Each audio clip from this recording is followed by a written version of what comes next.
Hi guys, so for today's video yan, kung may cutter nga pala kayo na nakalas-kalas na, so di nyo alam ayusin, so ganito lang po yan kasimple.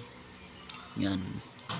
So ngayon, ito nga pala guys, yan. So yun nga pala guys, ito nga pala, papasok nyo lang siya dito. Yan. Yan. So ito po yung panglock niya kapag may ikakat kayo na matigas. Ito po yung panglock niya. Ayan. Then ngayon, ang next naman ito. So ito po yung blade niya. Yan po yung blade niya. So pasok niyo lang po ng kunti. Tapos ito pong ano yung medyo may pataas sa maliit, tapos yung butas na to pasok nyo po yan ng ganyan lang. So papasok nyo lang po yung butas na maliit dito sa ano, parang tuldok. So geto lang yun guys.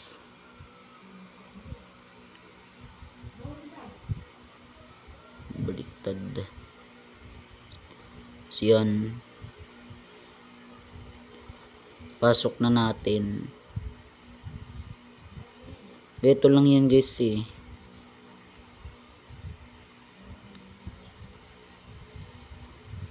Yan, so lusot muna pala natin dito. Yan. Yan. So naayos na pala guys. Yan. Ngayon pasok na natin. Ngayon pwede nyo na siyang itulak ng kunti. Tapos itong kanya guys, ito dito nyo guys ilalagay. So bali pag ganito siya. Yan. So yun guys, ayos lang ang cutter. Doon lang guys kasimple. So yun, ganyan lang guys kasimple ayusin ng cutter. So yan, maayos na ulit siya. May pangkuan na ulit tayo kapag may hiwain na kagaya ng papel, karton, plastic bottle, ganun. So yun guys, ayos na. So maraming salamat nga pala sa inyong panonood.